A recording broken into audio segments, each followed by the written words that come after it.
Privacy advocates have long warned about the day that facial recognition becomes commonplace in our streets, and that day appears to have arrived.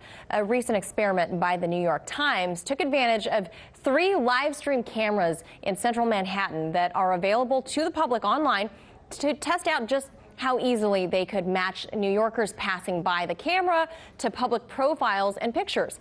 And the results? Shocking, to say the least.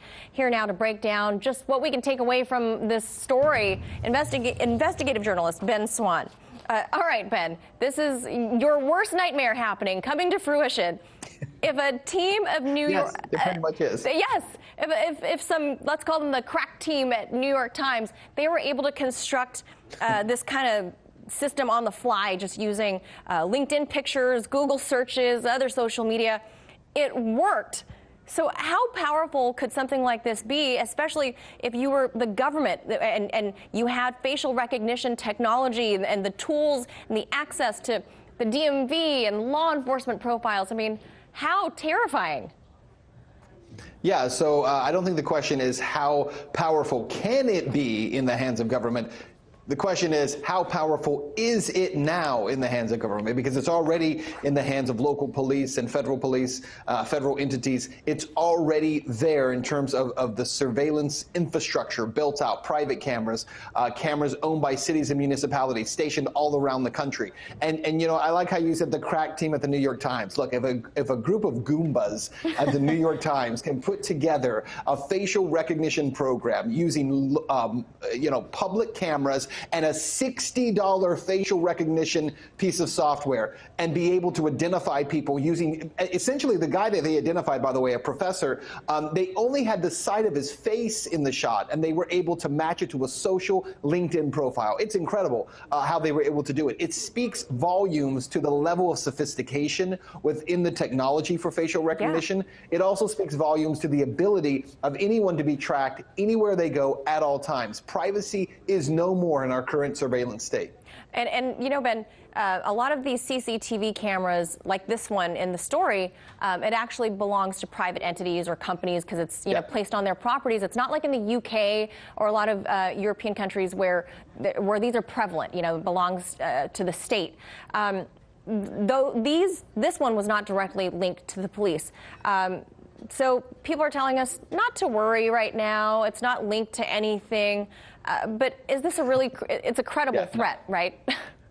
Yeah, well, a couple things on that. Number one, yes, there's a massive network of private CCTV, closed circuit TV cameras all over the country in every city, right? Private businesses have these. However, municipalities and cities have been on a purchasing spree now for over a decade, maybe 2 decades now, to build out the infrastructure of their own cameras throughout cities. In Lower Manhattan alone, police have over 9,000 cameras set up. Those are not private cameras. Those are cameras that belong to the city of New York. And so every major city in America has been in a process of doing this. Here in D.C., they're everywhere. Microphones. They can hear things. Absolutely. They're also at every intersection you go to now where you can see the cameras sitting on top of traffic lights. They're monitoring traffic. Those are to catch drivers. Every toll booth you go through has cameras on it.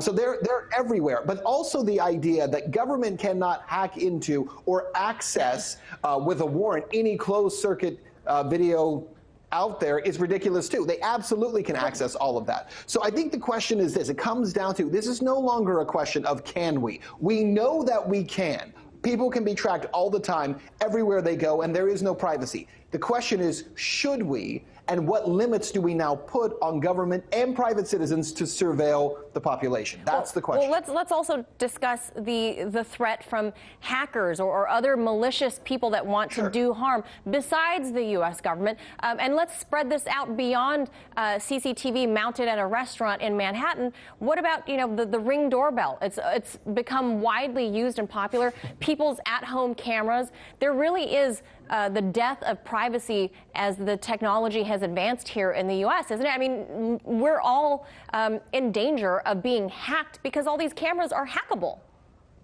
Yeah, and if I am correct, and I usually am, if I do say so myself. Doesn't Amazon own Ring? Amazon, the same company that is building out that massive facial recognition technology that they are selling to police departments and military agencies. So when you have a company like Amazon, we love them. We love getting our Amazon stuff, but they spend $1 billion to buy Ring. It isn't just because they say, hey, lots of people will buy doorbells. There is probably the entire process of what you just described of having that facial recognition and surveillance entity built into that technology. And so when you have companies like Amazon that have their fingers in an awful lot of pots here, they are able to kind of combine all these things together in the net that they're creating. And you're correct also about hackers. Look, hackers can use it, but also even in your private life, let's say it has nothing to do with government or nothing to do with hackers or malicious, your boss can use the closed circuit television in your office to know what time you come in, what time you leave, when you're on break, where you're standing. I mean, if you leave during the day, if you're going down the street, where are you going? Are you really going to where you said you're going to be? Right. It comes down to whether or not we believe there should be privacy.